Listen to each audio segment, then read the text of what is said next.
Preparem-se, porque vamos falar a partir de agora do gol do Grêmio que levou a decisão das semifinais do Campeonato Gaúcho, segundo jogo lá no Alfredo Jaconi, para as penalidades. Quero saber de vocês, houve falta do Gustavo Martins em cima do Mandaca? O assunto ele foi super comentado, até pelo presidente do Inter, o Alessandro Barcelos. Vamos ver. Vocês viram o VAR no Jaconi? Aquilo sim colocou um time na final. O Simon, o Gaciba e o Paulo César de Oliveira, que são ex-árbitros, todos foram unânimes em dizer que aquilo era falta e não poderia ter dado gol. Só quem disse que tinha que ser gol é um que nunca apitou. Nunca entrou em campo. Não apitou nada. Esse disse que foi. Aliás, parece que agora me disseram e se enganou. Pediu desculpas. Porque olhou um ângulo que não existia. Gente, é uma vergonha. Se colocou o campeonato em suspeita e nada aconteceu. O treinador foi expulso e foi da coletiva. Quando é proibido.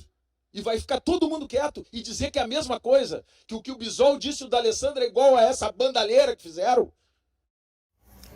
Mais uma vez temos aqui o assunto arbitragem, em alguma medida, né? Essa leitura é só que eu vou falar sobre isso, tá? Eu, se sou torcedor do Juventude, estou indignado sim. Dentro da minha área eu ia brigar por aquele lance ali, não tem nenhuma dúvida. Acho que é muito legítimo, é um lance muito duvidoso.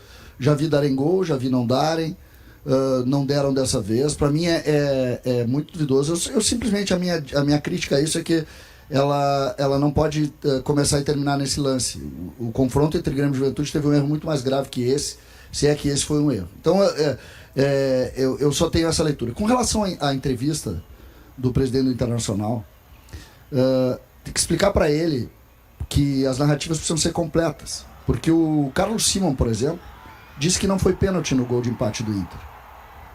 Que foi pênalti. Só que não, serve a opinião do Simon pro gol do Grêmio. Pro gol do jogo dele, não serviu. Quando tu tem uma pessoa que pega uma opinião pela metade, chega a ser estranho. O Vini não viveu tanto, o Léo viveu bastante. O Inter usar uma opinião do Gaciba, depois de tudo que aconteceu com o Gaciba em relação ao Inter, que ficou quanto tempo o Gaciba não apitou o jogo do Inter? Grenais, um bom tempo. Então eu não vou nem considerar. Até porque isso depois cria toda uma máscara em volta disso, seguida por uma série de pessoas que agora estão contra a arbitragem, contra o Grêmio, mas na eleição estiveram contra o Melo, contra o Aquino, em lógicas muito semelhantes. Então, posso te dizer, quando é pela metade, e eu vou repetir, poderia dar sem nenhuma dúvida, tá? Poderia dar sem nenhuma dúvida. Poderia dar sem dúvida esse lance nenhuma. no meio campo é falta. É falta. Não, apesar de eu achar que ele tá procurando a bola, ele não... Não, mas não é sobre procurar, é sobre... Quando tu faz aquele movimento dentro da área, o jogador sabe que ele tá colocando a integridade do adversário em risco. É uma jogada perigosa. Jogada perigosa, temerária, né? É, jogo perigoso, enfim. Eu tenho. Mas é outra história. Aí é mais um capítulo da guerra do apito. Só que a minha realidade é o seguinte, e aí falando especialmente da relação Grenal. O Grêmio, por exemplo, não se manifestou depois disso, depois de toda a bronca que teve, e eu não canso de me dizer, o erro mais escandaloso desse campeonato foi aquele pênalti. Na verdade, o mais escandaloso do campeonato foi um pênalti que não deram pro Juventude no jogo contra a Avenida. Depois aquele pênalti que não deram pro Grêmio. Pois César, mas é aí que me incomoda. Eu evito falar de arbitragem porque, assim, quando é beneficiado, ok, não vamos falar de arbitragem hoje, que foi o que fez o dirigente do Grêmio. Tá? E quando acontece o lance contra, parece que vai acabar o mundo. Então, assim, quando um dirigente chegar e disser, olha só, lamento ali pelo adversário, mas hoje nós somos beneficiados. É do futebol.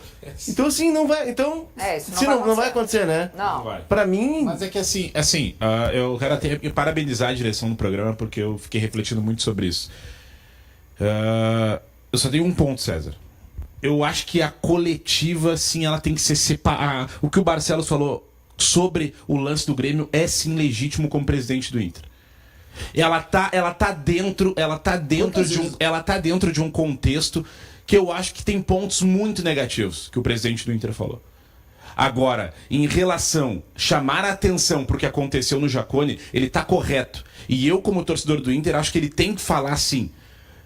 Ai, Vini, mas aconteceu pro Grêmio também. Sim, aconteceu pro Grêmio e o Grêmio também criou uma narrativa. Depois do jogo da Arena, o Grêmio criou a narrativa de que estava sendo roubado. E eu não são palavras minhas, são palavras do Grêmio, dos dirigentes do Grêmio, que representam o Grêmio. Que o Grêmio estava sendo roubado, que era uma sacanagem, colocando em dúvida a índole da equipe de arbitragem. Essa foi a narrativa construída pelo Grêmio na Arena. E aí, eu também não estou duvidando da índole do Daronco e da equipe do Daronco que estava no Jacone. Mas a gente sabe como funciona o futebol. Também aqui ninguém é bobo, ninguém é ingênuo. Peraí, o Grêmio faz toda essa narrativa depois de ser prejudicado sim na Arena. O Grêmio foi prejudicado na Arena. Foi pênalti. Não acho que foi um escândalo. Algumas aspas, o maior escândalo da história. Não, longe disso, pelo amor de Deus. Mas foi pênalti. O Grêmio foi prejudicado. E se criou uma narrativa. De um erro de arbitragem, se criou uma narrativa de roubo, de teoria da conspiração, que é uma loucura, é um absurdo. E no jogo seguinte, aos 51 minutos, o Grêmio tem um gol irregular e ele é marcado. O gol foi marcado. Isso não pode. Isso não pode. É sim um condicionamento. Não faz sentido o Daronco deu o gol antes de ir pro VAR. Ele dá pra fazer a leitura labial do Daronco falando com o Vila Sante, com o capitão do Juventude, com o Alan Ruschel. Ele diz, na minha opinião, foi gol. Depois ele vai ver no VAR. Assim, toda a narrativa que foi criada pelo Grêmio, ela é sim preocupante. Porque o que fica parecendo é que dá pra ganhar no grito. No grito a gente consegue dizer antes o que vai acontecer no outro jogo. Então, assim, a gente precisa separar o que o Barcelos falou e tentar tirar algo nesse sentido. Eu acho que ele foi infeliz em colocações, sim. Mas sobre o que ele falou da arbitragem, não tá errado. É assim que um dirigente tem que se posicionar. É tendencioso. Não, mas tendencioso, o Grêmio foi tendencioso dentro da Arena, César. Então, ele foi tendencioso, só pra saber. Se o Grêmio foi tendencioso, ele foi tendencioso. Por que ele foi tendencioso, César? Porque ele usou a metade de uma opinião. César, tu tá te apegando no Gaciba e não sei o quê, mas o fato é que foi falta, César. Ele disse assim, todo mundo viu que o Grêmio passou por isso. César. O Gaciba, o Simon. O Simon disse que não foi pênalti no Valência. Tá, mas o que tem a ver o lance do Grêmio no Jacone com o pênalti no Valência? O que tem a ver é que ele pegou só a metade, porque teve um pênalti no Valência que, segundo o Simon, não foi. Mas o que tem a ver um lance com o outro, César? Também ajudou o Inter. Tu quer analisar o lance separadamente? Não a gente pode. Tem o lance do Valência. Agora vamos falar do lance lá da Serra, então. Eu só tô dizendo que ajudou o Inter. Tá, mas, César, olha só. O pênalti no Inter, eu tenho certeza que aqui, se nós quatro a gente for debater, alguém vai discordar de alguém. Não vai ser unânime em nada. No lado do Grêmio, o gol aos 51 minutos, me desculpa, é só um gremista pra dizer que não foi nada. Ah, mas aí tu diminui. Não, eu não tô diminuindo nada. Tu quer me dizer que o Daronco é gremista? Não, tô dizendo só um gremista num debate aqui. Meus amigos, nós estamos caindo na armadilha. Eles querem isso. Eles querem que a gente incendeie o debate. Desculpa, não, eu não quero pautar ninguém aqui, César, Vini, pelo amor de Deus. Mas a gente tá caindo na armadilha. Léo, é que assim, não, eu acho que tem um ponto, tá? Eu tô me colocando no papel de dirigente de Inter ou de Grêmio. Se o teu rival faz uma narrativa, porque a gente tá muito falando em narrativas, o que foi feito na Arena, e ninguém vai falar disso. O Grêmio fez uma narrativa de estar sendo roubado. O Grêmio falou que estava sendo roubado. Colocou em xeque o campeonato.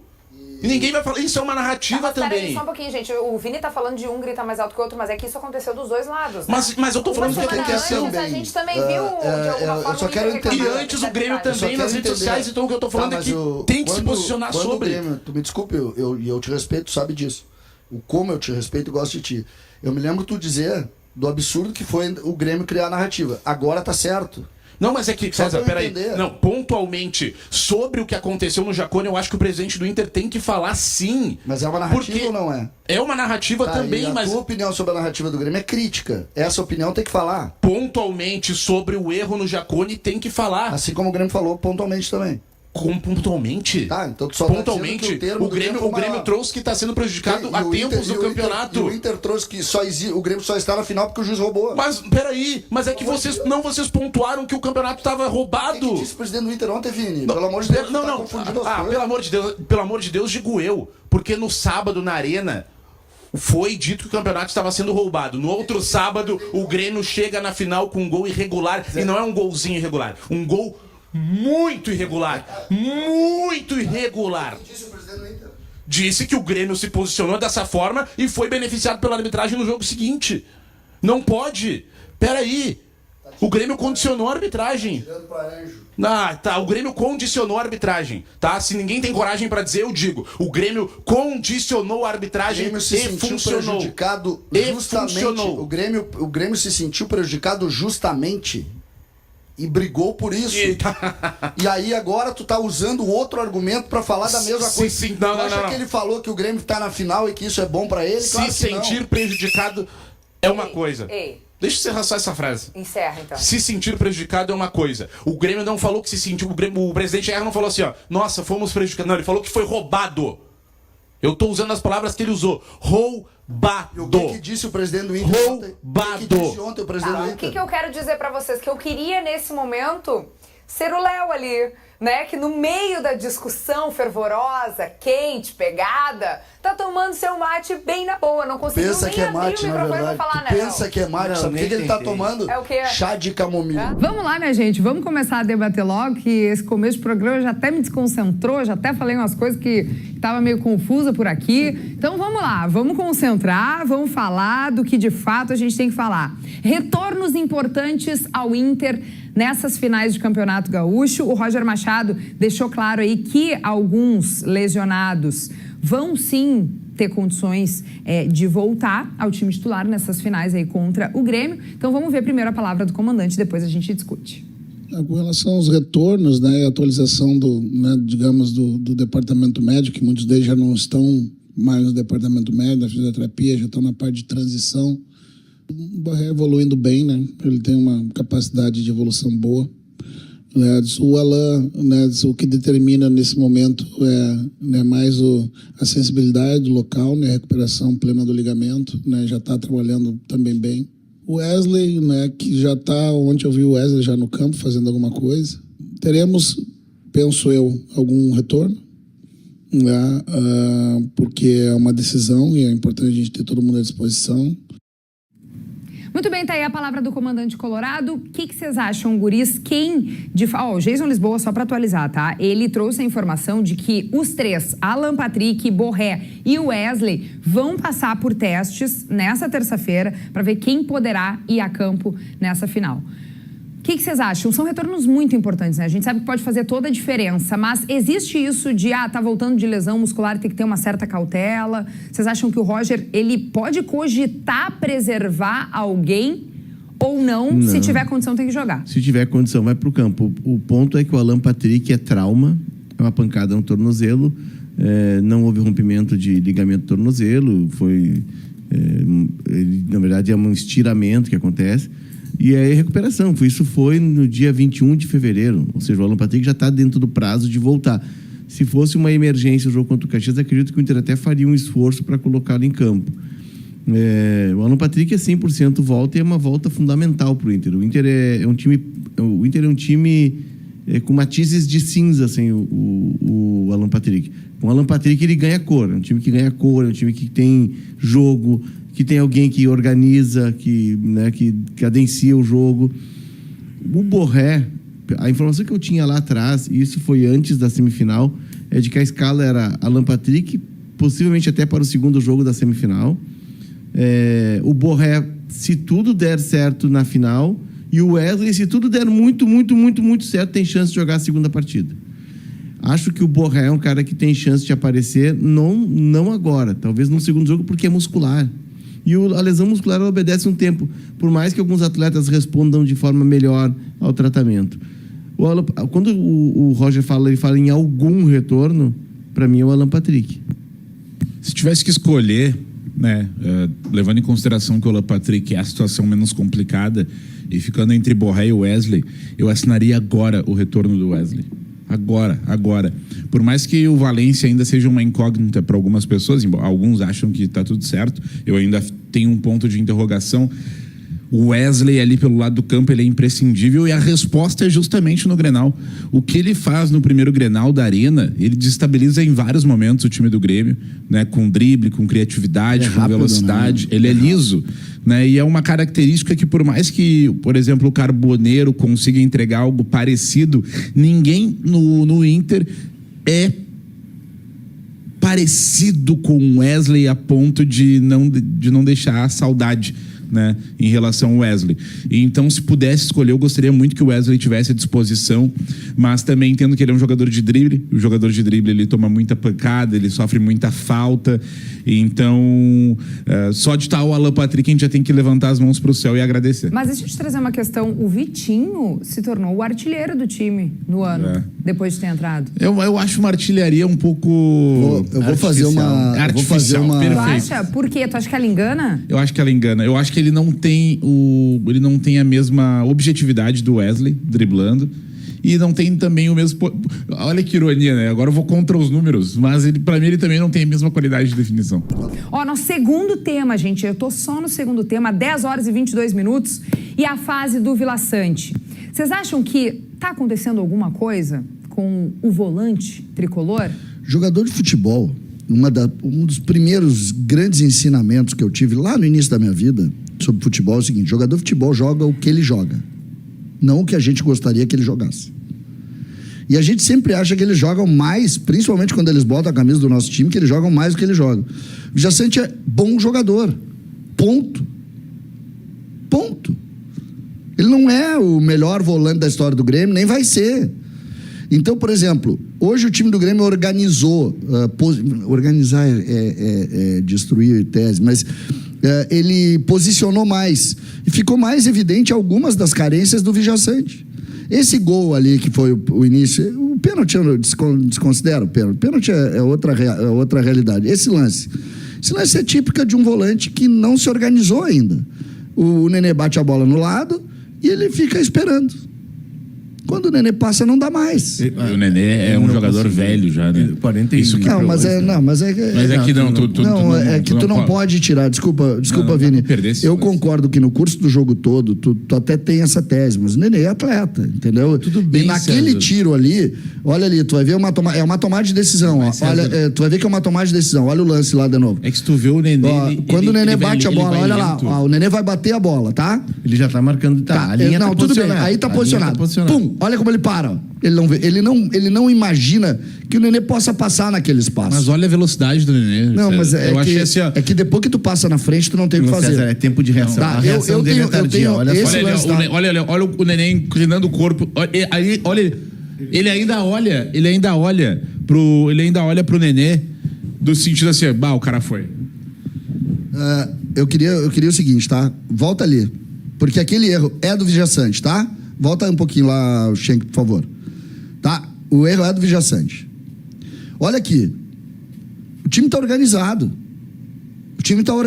Aqui. O Pavão tá torcendo um pouquinho ali, né? Ele tinha que mais mas dentro. ele tá compondo linha, tá? Ele tá compondo linha. Eu não posso botar no Pavão. Lembrando que tem 9 aí, né? Tudo bem. Tem 9 aí. Tudo tá? bem, mas é exato. Não, mas olha o posicionamento. Aquele cara lá é extrema. Olha aqui o meu jogador. Qual é o cara que tá mais longe, em tese, aqui? É aquele lá. Porque esse aqui tá lá, esse aqui tá aqui, o meu volante tá fazendo uma espécie de... Tá aqui, o problema desse jogo é que ela vai lá, ela volta aqui. Quem era mestre nisso era o Pavão tem que marcar o 44. Eu até acho que o Pavão e o 44 vai cabecear pra fazer o gol. Eu acho que o Pavão tinha que estar mais pra dentro, claro. Tá? Acho que o Pavão tinha que estar mais pra dentro. Torta. Mas o resto tá tudo posicionado aqui. Por que abre esse buraco aqui? Tá aqui o volante. Olha o que esse cara aqui não tem que estar lá, porque lá tem 3. O meu zagueiro fechou, tá tudo em casa. Aí olha lá aquele lá, olha a facilidade que o N vai receber. Bota lá a bola. Olha lá. Pum! Olha aqui. Aqui começa. E aí tem todo o erro. Olha o pobre do volante. Olha onde o volante vai, Léo. Mas agora, observando o lance, o Cuejar também tem uma reação... Não é o Cuejar aí, não é o Cuejar mais. Já é o Camilo. Ele tem uma reação muito tardia. Olha lá. Mas ele tá parado. Cuidando. Ele deve estar falando pro Pavão, fecha mais. Olha lá, não é ele. Ele ficou parado. Não ele tá marcando o vazio. Não, mas não é ele, ó. Não é ele, mas ele tá marcando o vazio. É que ele sai a dar um bote lá, porque ele tem que... Cara, ele tá marcando aqui e lá. Ele tá cobrindo. Então aqui tem Vijaçante? Tem. É nessa tomada de decisão. Mas aí que não pode, demora. César não pode. Aí tu bota o corpo na frente, bloqueia a passagem. Me irrita! Bloqueia a passagem do Nenê. Malandragem, tu jogou bola. A gente tá marcando fofo. O cara vai passar, tu bota o corpo na frente, ele vai passar por cima de ti e vai te derrubar. Tu sabe que tu vai cair, mas ele não vai passar. Ele podia fazer a falta técnica. Só também. tem um negócio aí, tá? Um negócio que eu absolvo todos os jogadores desse jogo aí. E a informação é até de um pedido, não sei se isso vai se confirmar ou não, de um pedido de um cuidado maior com relação ao calor, né? A expectativa de sábado é muito calor, eu não sei se teve ideia de mudar o horário do jogo em razão disso. Parece Mas que então jogo... não vai ter Grenal? Não, parece que o segundo jogo... Não, parece que Pô, tu pega o seguinte, tu tava no jogo do Inter, né? Tá. O jogo do Inter, às 9h teve parada técnica. Vamos falar de time, vamos comparar as escalações do último Grenal em relação a esse, tá? Escalação colorada na tela para vocês verem junto comigo. O que a gente tem de diferença, tá? Do goleiro até ali o meio-campo, a gente tem tudo muito parecido. Antony, Aguirre, Vitão, Vitor Gabriel e Bernabé, né? Até o Fernando, exatamente. Ali, quando a gente pensa no Thiago Maia no Grenal passado, nesse provavelmente a gente talvez não tenha ele, né? Porque deve entrar o Bruno Henrique. Porque o Thiago não tá nem treinando, né? Com esse rolo todo do Santos e tudo mais, né? Não tá treinando. E aí a gente tem ali outras alterações. O Wesley, no último agora tá lesionado, deve entrar o Vitinho. Alan Patrick, que a gente vai entender se já vai começar, né, como titular ou se será o Carboneiro. Mateuzinho, pode apostar que o Alan Patrick começa a titular, Alanzinho. Alan Patrick, né? O Roger não vai abrir mão tendo ele 100%. Teve o Wanderson, que agora pode ser que dê lugar ao Carboneiro ou até ao Gustavo Prado. Vai dar, né? O Wanderson nem Já tá foi, mais. é. Ah, é verdade, vai dar. Gente, me esqueci completamente. Não, ele vai dar lugar a um dos dois. É por isso que você se confundiu, que tem dois nomes do lado. Tem dois nomes, porque né? Não está definido se é um ou outro. Eu apostaria o carro recém-lavado novo da Kelly, que é o Carboneiro. Mas eu não sei se já chegaram, eu estava aqui mandando mensagem para o departamento Schenck de jornalismo. O Thiago Maia voltou pro jogo, né? Mas não, ele voltou pro contexto aqui pro jogo, pro Grenal desse, sem ele treinar. Um dos dois, é por isso que você se confundiu, que tem dois nomes do lado. Tem dois nomes, porque né? Não está definido se é um ou outro. Eu apostaria o carro recém-lavado novo da Kelly, que é o Carboneiro. Mas eu não sei se já chegaram, eu estava aqui mandando mensagem para o departamento Schenck de jornalismo. O Thiago Maia voltou pro jogo, né? Mas não, ele voltou pro contexto aqui pro jogo, pro Grenal desse, sem ele treinar com os demais, ele não volta a titular. Para não tomar amarelo, tá? Mas pela nota divulgada pelo Inter ontem, ele não treinou nos últimos dias, que ele vai ter que primeiro recuperar a parte física para depois ficar à disposição. Eu acho que não para começar. Claro. Aí tu vai me dizer que o Thiago Maia, o Roger é coerente, vai botar o Ronaldo Paia. Roger ano passado disse que o Thiago Maia pro time dele, isso numa conversa informal com a imprensa no CT, que o Thiago Maia era o ponto de equilíbrio do time. Ele fez uma comparação com o Grêmio da primeira passagem dele com o Douglas, dizendo que o posicionamento do Thiago Maia mexia em todos os demais companheiros em campo. Não, eu só tô tirando o Thiago Maia da titularidade no sábado, partindo do princípio de que o Bruno Henrique estará apto. Se o Bruno Henrique não estiver, o Thiago Maia joga porque, me parece, não é um decreto, não tem essa autoridade, porque entre vir com o Thiago Maia, com pouco treino, para um Grenal desse tamanho, Kelly, e colocar o Ronaldo fora do seu lugar, porque ele é primeiro e ia ter que botar de segundo, na arena, é risco demais para o Roger correr. Então, se não houver Bruno Henrique, aí o César tem razão, vai Thiago Maia. Muito bem. E ali na frente, a grande questão, né, é o uso do Borré ou do Valência. Bom, se o Borré tiver 100%, a tendência é o Roger ir com o Borré ou pelo último jogo aí da semi, ele pode apostar no Valência? Não, aí você faz assim, uma sugestão que eu sempre coloco para quem nos acompanha. Coloque-se no lugar da pessoa sobre quem você vai falar quando ela estiver agindo, fazendo isto ou aquilo. Você é o Roger, o Valência acaba de fazer 2 dos 3 gols da partida que colocou o Inter na final do campeonato. O Borré está vindo de uma lesão muscular, é Grenal na arena. Você vai botar o Valência no banco e criar uma crise? Não, o Borré sabe que voltando de lesão, a hora dele é esperar. E o Valência saberia que depois de ter feito 2 gols, por mérito ele fica no time. Então essa dúvida me parece não existir na cabeça do Roger. Joga o Valência e o Borré fica à disposição. Mas é opção, né? Opção. E nenhuma desses jogadores dois juntos. Na arena, acho que não. No bate-bola, Kelly, eu cheguei a dizer, o César até me ofereceu um remedinho, porque achou que eu estava fora da... Faço isso todo. Eu disse que o Roger poderia ter em mente, para o sábado lá, Kelly, na arena, por ser primeiro jogo, reforçar, botar Ronaldo mais Fernando, Bruno Henrique adiantado, para sustentarem um Alan Patrick voltando de lesão, e na frente o Wesley com o Borré. Para quê? Para que ele pusesse na arena os seus jogadores de carta de número mais alto. Só que ele muda Esse desenho ele nunca fez no campo. Ele mudaria, ele faria isso inédito, justo no Grenal, em nome dos medalhões. Eu não duvido que ele faça isso. Eu não faria, mas eu não duvido que ele fizesse. Isso é só para responder a sua pergunta, se os dois não juntos, acho que dá. Mas não com um deles marcando o lateral. Só queria dentro do que pintou, né? Em determinado momento se imaginou um Inter muito diferente. Neste momento, aparentemente, apenas os lados do campo, os dois extremos, né? O Wanderson em troca de um jogador e o Wesley por lesão. Ou seja, é praticamente o mesmo time, porque se o Bruno Henrique não tiver condição, me desculpe, mas as coerências ou não, o Thiago Maia vai pro jogo. Não tem essa, não treinou 2 dias.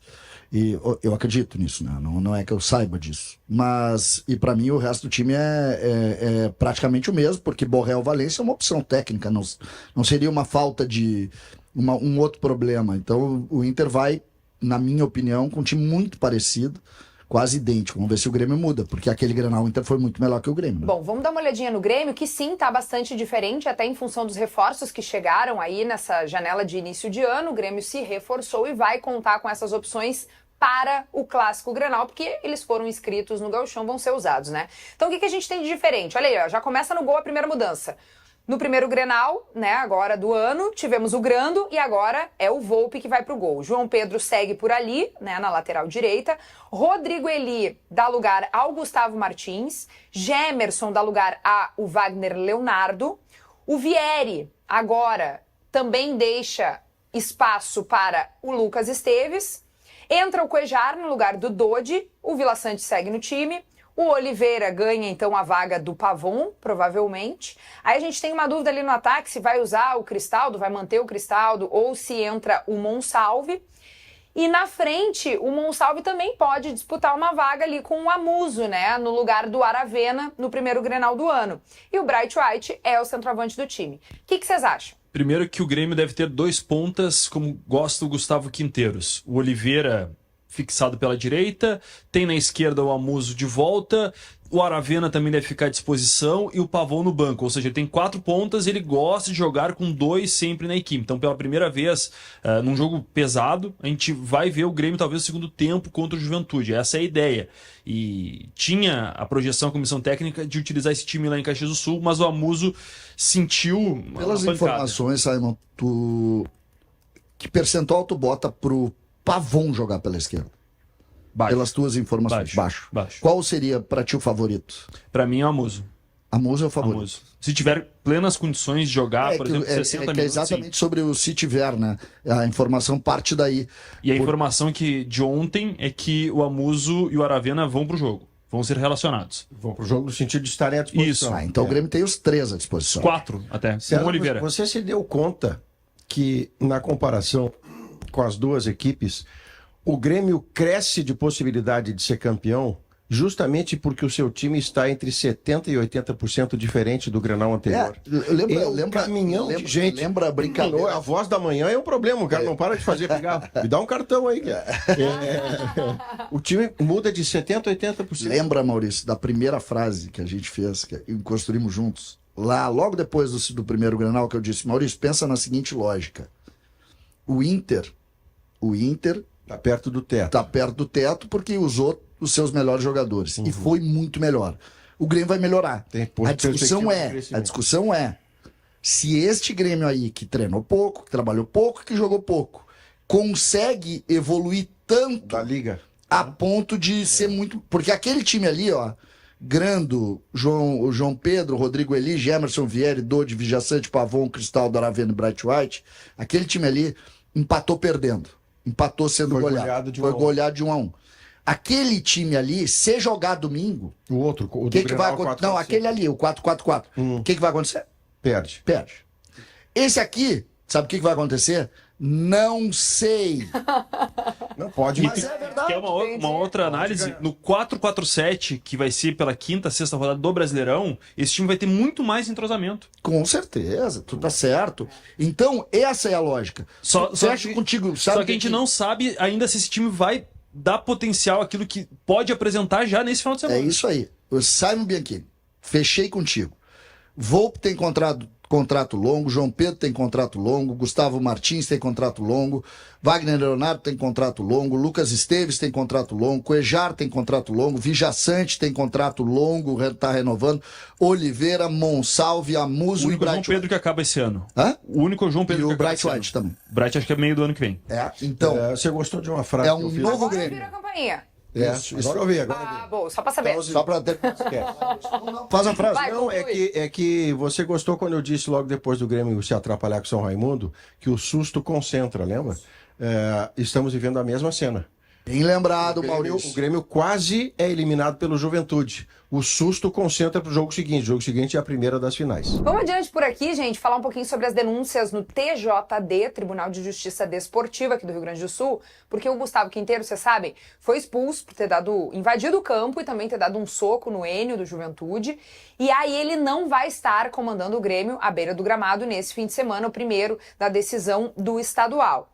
Mas, na terça-feira, agora dia 11, o Quinteiros também vai saber se irá comandar o Grêmio no jogo da volta das finais, porque daí vai ser julgado. Ele foi denunciado por invasão, então pela agressão ao Enio, e além dele também foram denunciados por ofensas.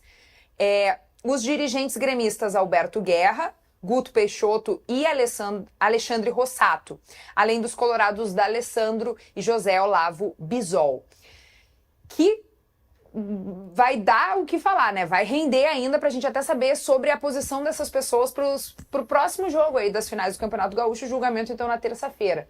Mas isso vai ser bem ruim pro Quinteiros, especialmente se ele ficar os 2 jogos da final fora, né? Alguém discute que ele vai ser punido? Não, acho que vai ser punido. Vai ser punido. Não vai ser... Não, ninguém discute, concorda? Não, acho que não. Mas ele, além dele, dirigentes foram denunciados também, muitos dirigentes e o clube e tal.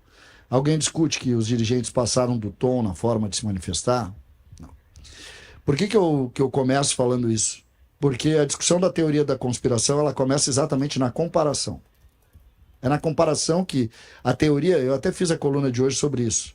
A teoria da conspiração, ela não nasce da opinião, ela não nasce da tomada de decisão, ela não nasce do que tu pensa ou que tu pensa sobre um fato. Ela nasce quando tu compara 2 fatos. O Quinteiros, ele precisa ser julgado e punido. E ele vai ser e isso vai ser feito com certa celeridade. E a discussão, a partir de agora, passa a ser por que o Quinteiros será punido com celeridade se em outros casos nós não tivemos a mesma celeridade? Por que os dirigentes... O D'Alessandro, por exemplo, deu uma entrevista há 2 meses atrás. Por que ele foi colocado apenas agora junto com os dirigentes do Grêmio? E aí esse argumento serve para os gremistas, mas serve para os colorados também. Serve para os colorados também. Porque o Colorado vai dizer, vem cá, agora descobriram que o D'Alessandro deu a entrevista 2 meses atrás. Por quê? Mas assim, só um pouquinho, desculpa, CCD, mas existe uma gravidade completamente diferente, mas né? Não existe. Não existe. Não, soco é diferente de uma declaração? Um soco do Alan Patrick num jogador de futebol... Não, mas a gente tá falando desse julgamento. Mas eu tô falando das comparações. Tá. Um soco do Alan Patrick numa semifinal de Campeonato Gaúcho, exatamente como essa, contra o Caxias. O Alan Patrick, é verdade, não estava mais na final, mas outros jogadores estavam, inclusive do Caxias, levou 25 dias para ser julgado. É só pegar os fatos, tá aí, tá escrito. E é aí que tu começa a entender por que não. Maurício ontem falou um negócio que ele tem toda a razão. Sabe como é que tu resolve isso? Com rito. Jogou, 2 dias depois tem a denúncia, 3 dias depois tem o julgamento, 4 dias depois tem a decisão. Escrito em regulamento. Acabou.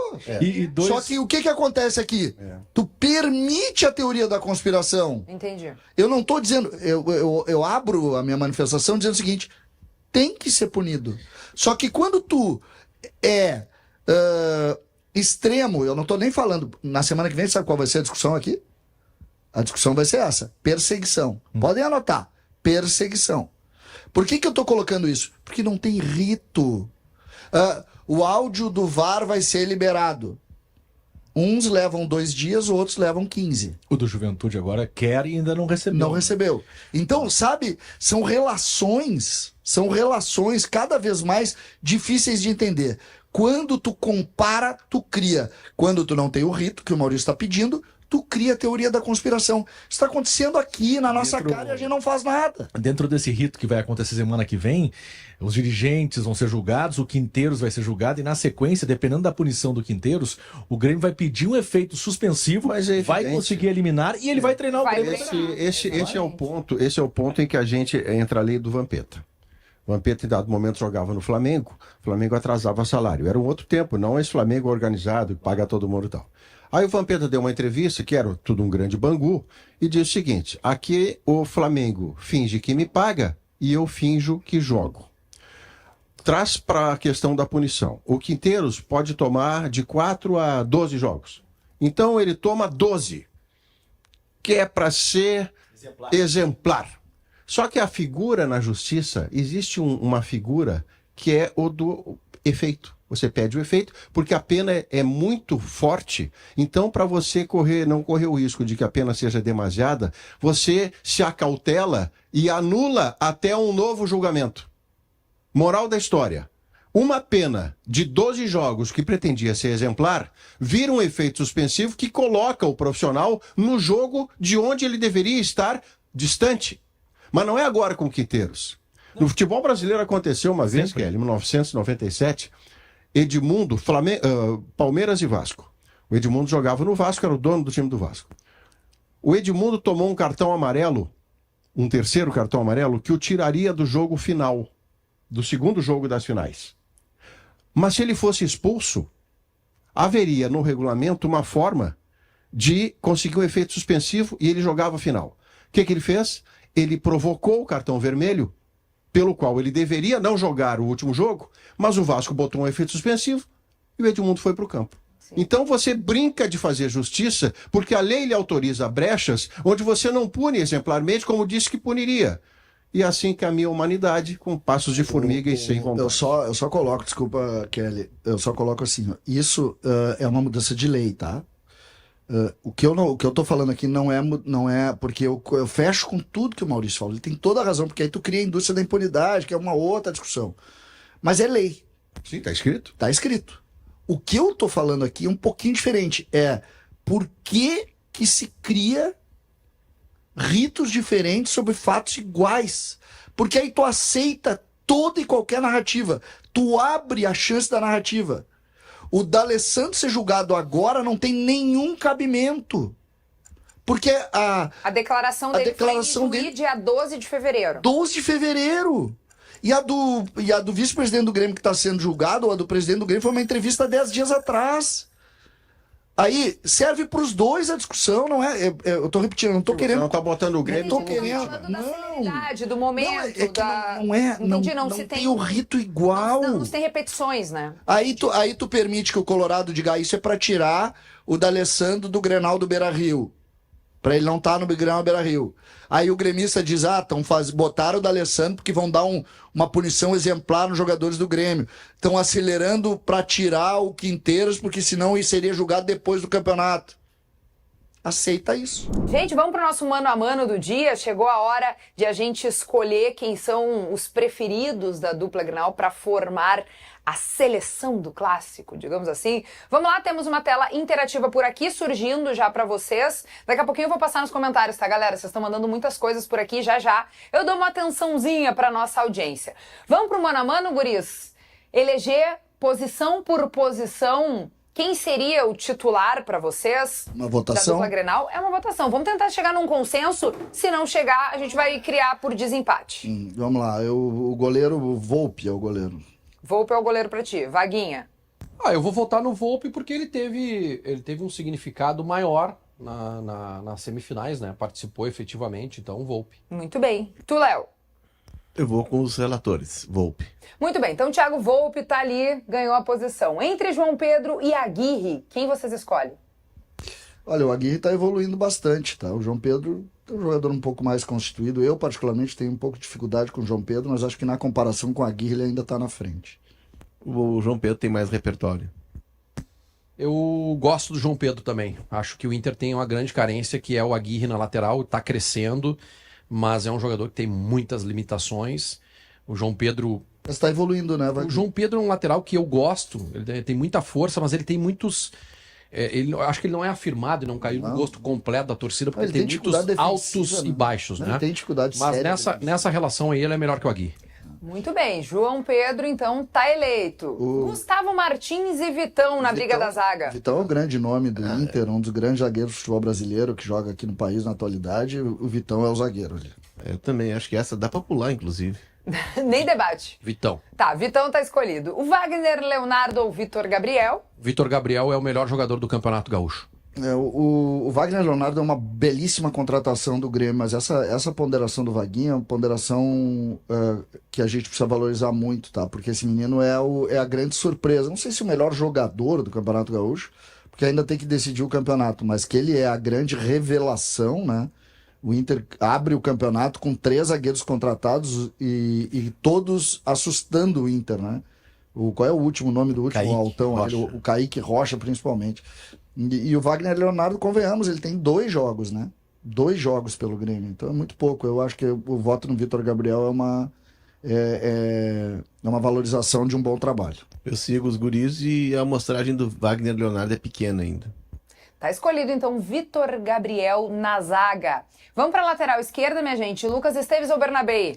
Eu acho que o Bernabei também, como o Vitão, é uma das peças do Inter e está bem à frente, neste caso aí, bem à frente do Lucas Esteves. E é preciso dizer, tá? O Lucas Esteves agregou muito a lateral esquerda do Grêmio. O Grêmio, no último Grenal, jogou com o Vieri ali. E o Lucas Esteves é mais jogador, por exemplo, que o Reinaldo. Mas ainda assim o Bernabei está na frente dele. É o Bernabei, muito mais afirmado. Vaguinha não vai nem votar? Vai. É isso, né? Bernabei. Muito bem. Tá escolhido também o lateral esquerdo da seleção aqui do Mano a Mano. Vamos pro meio-campo, gente? Vila Sante ou Bruno Henrique? O Vijaçante, ele não está fazendo um grande campeonato, mas é um jogador mais... ele contribui mais para o time do Grêmio do que o Bruno Henrique. Eu fico com o Vijaçante, mesmo tendo muitas restrições ao Vijaçante, mas eu fico com ele. Vijaçante, pela dinâmica, né, que ele entrega. Ele não está se achando nessa nova função, mas ele está entregando muito em disposição, em dinâmica. Ele é meia, ele é volante. Vila Sante. Essa é uma posição carente do Inter ainda, né? O segundo volante. Depois dessa turbulência aí com o Thiago Maia, o Bruno Henrique entra, também não tem uma constância assim de boas atuações. Tá bem colocado aí o Vijaçante. Muito bem, tá escolhido também o Vila Sante ali como volante no meio-campo. Outro volante pra gente escolher, Fernando ou Camilo? Aí entra a experiência do Fernando em relação até o nosso desconhecimento com relação ao Camilo. O Fernando é o grande, é a figura intelectual do início do jogo do Inter e excepcional jogador. Tem 37 anos, a gente sabe que não tem muito tempo pela frente, mas enquanto isso ele é o melhor jogador da posição. Pra mim aí tá a maior diferença. Tá a maior diferença na relação, Fernando e Camilo. O Fernando... Acho que mudaria muito se fosse o Cuejá. Se eu analisar, eu acho que sim. Eu acho que pela diminuiria a distância. Mas ainda assim... O Fernando para mim assim, tem o Alan Patrick, tá? Que é o grande, que é o camisa 10 e tal, mas o Fernando para mim eu sou apaixonado pelo Fernando. O Fernando é jogador de outra turma, é uma pena que ele tenha 37 anos de idade, mas a experiência dele que ele tem internacional aí fala por ele. E o Inter, quando ele joga, é outro time. É uma pena que ele tenha 37 anos de idade. É engraçado. Quer dizer, é uma pena que ele está no Inter aos 37 anos. Não, exatamente. Que ele já esteja com uma idade avançada. Entendi. É que assim, se ele tem 30 anos, ele não tá aqui, né? Claro, entendi. E assim, cada jogo do Fernando é um jogo a menos que a gente vai ver. Esse é um jogador... E aí tem um ponto que, percebam, esse cara jogou Porto, City, aí Sevilha, ele ficou 7 anos, fez uma longa trajetória. E aí, quando não deu mais lá na Europa, ele vem aqui no Brasil e ele sobra aqui no Brasil ainda. Isso diz muito sobre o futebol brasileiro. E o Camilo certamente vê vídeo do Fernando, né? É uma referência de camisa 5 para ele. Muito bem. Próximo a ser escolhido é Oliveira ou Vitinho? Pois é, a Oliveira, para mim, é a grande esperança do torcedor do Grêmio, tá? O Grêmio tem 2 jogadores que são que podem superar a experiência e o maior conjunto do Inter. Um deles é o Oliveira. Oliveira é contratado, jogador pré-convocado para a seleção uruguaia, uma seleção de bons jogadores, é jovem ainda. Para mim, Oliveira é a grande esperança do Grêmio, por isso eu fico com ele aí, nessa comparação. Vai lá, Léo. Vamos lá, o Vitinho tem 4 gols agora na semifinal, tá em crescimento, mas o horizonte do Oliveira é a Copa do Mundo de 2026, é um jogador de outra prateleira. E ele parece que tá 2 anos aqui, né? Ele tem 2 jogos. Vaguinha? Eu acho que é um dos grandes jogadores do Grêmio, o Oliveira, mas ele não foi bem no jogo contra o Juventude lá em Caxias. Na arena contra o Juventude ele voou. Em Caxias, na minha concepção, não foi certo. Bem. Ele não foi mesmo. Ninguém primeiro foi bem, né? Ninguém jogou bem, mas ele não foi bem. Se a gente analisar o momento, tá, gente? O Vitinho tá no momento que é espetacular. Ele colocou o Inter, vamos lá, colocou entre aspas o Inter na final do Campeonato Gaúcho nos 2 jogos semifinais. O que a gente está analisando aqui? A perspectiva do jogador? Quem tem mais bola? Acho que quem tem mais bola é o Oliveira. Mas o momento... Quem ajudou mais o seu time? O Vitinho. Mas já tá vencido aí, deu Oliveira 2-1. Eu ficaria com o Vitinho. Vamos saber então qual vai ser o critério usado para escolher entre Monsalve e Alan Patrick. O Alan Patrick é muito mais constituído que o Monsalve, mas esse confronto é para mim o confronto do Grenal, tá? O grande confronto do Grenal. O grande confronto do Grenal é exatamente esse. Vamos dar uma acelerada aqui. Monsalve Alan Patrick. Alan Patrick, primeiro, Alan Patrick, eu voto no Alan Patrick pela experiência, mas para mim o confronto simbólico do Grenal tá aí. Se o Grêmio for campeão gaúcho, isso vai passar obrigatoriamente pelo Monsalve. Isso já tá certo? O Monsalve joga? Não, tô considerando que foi colocado aí. Eu não tenho a informação que... Qual é a informação que Não, a informação de reportagem é que joga o Monsalve e não joga o Cristaldo. Ah, bom. A reportagem, eu não tenho... E acho, Vaguinha, que não tem a confirmação, tá? Estamos considerando. Então, eu voto em Alan Patrick. Mas, para mim, o Grenal, do ponto de vista simbólico, é isso. Porque é um camisa 10 tradicional, clássico, muito bom jogador, vitorioso, que é o Alan Patrick, com 33, 34 anos. E o Monsalve, que é um ascendente no futebol, um jovem jogador com 22, que pretende ser uma referência nesta posição. O Grêmio quer fazer do Monsalve um Alan Patrick para chamar de seu. O Grêmio foi buscá-lo na Colômbia para ter esse camisa 10, assim como acha que o Cristaldo pode ser.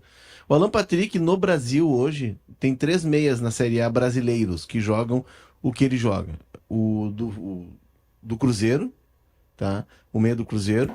Matheus. E o Ganso, que acabou se machucando.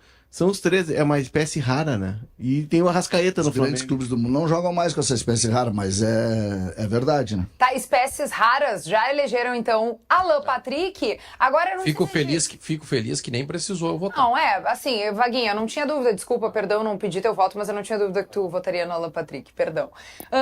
Eu não sei se a gente vai botar o Amuso nessa jogada por ser dúvida ou não, mas, enfim, ali na opção do mano a mano temos Amuso ou Pavon contra Carboneiro. Essa, pra mim, é a posição mais difícil, tá? Porque o Grêmio não tem jogadores afirmados ainda e a gente tá escalando o Carboneiro. Isso é informação, Vaguinho? Não, é que, assim, eu não acredito que o Wesley vai começar o jogo. Então, se o Alan Patrick joga, o Carboneiro vai pra esquerda, né? Então, mas assim, eu vi muito pouco do Carboneiro na esquerda, né? E nós vimos muito pouco do Amuso, por exemplo. O Amuso jogou 45 minutos. Dito isso... Não, o Pavon não pode estar na seleção. Não, mas eu não... Então deixa em branco, temos uma lacuna na seleção. Eu acho que esse voto ele é por tempo de serviço. O Amuso a gente viu 45 minutos, impressionante, chamou atenção, mas são 45 minutos, ninguém sabe como é que ele jogava lá na Bélgica. O cara que disser que acompanhava o Amuso na Bélgica, eu vou processar. É mentiroso. Tá, mas por tempo de serviço, então o Pavon serve há mais tempo, né? Não, mas é que o tempo de serviço do Pavon ele é meio negativo. Não adianta trabalhar. Não adianta trabalhar 12 horas e não fazer nada. Então o critério não é bem. O guerreiro aqui, por exemplo, trabalha 8 horas e produz muito. Tem guerreiro que trabalha 16 e. Nós estamos fazendo um mano a mano muito harmônico até agora, mas o Carboneiro eu não vi nada também. Por incrível que pareça, eu fico com o Pavon. Tá. Eu fico com o Carboneiro. Fico com o Carboneiro. O Pavon, com todo respeito ao Pavon, que tem uma trajetória, jogou Copa do Mundo, mas ele é um jogador improdutivo. Então, pode ser que ele me desminta, né? Enfim, aí eu venho aqui e digo, me errei, mas... E o Amuso eu vi 45 minutos muito bons. Eu vi mais do Carboneiro. Tá bom, tá eleito então o Carboneiro ali no ataque da nossa seleção, do mano a mano. Bright White ou Valência? O Bright White eu acho mais jogador, né? O Valência é um jogador que tá evoluindo muito. Acho que o jogo pode ser para ele, né? Esse jogo apoiado do Grêmio é um jogo perigoso e que pode dar ao Valência um espaço de campo que ele tanto gosta, mas o Bright White é um jogador que se afirmou nessa temporada melhor do que o Valência se afirmou. Bright White, porque quando a bola não chega, ele resolve sozinho, ele dá um jeito, ele dá o seu jeito, né? Ele não espera acontecer, ele faz acontecer.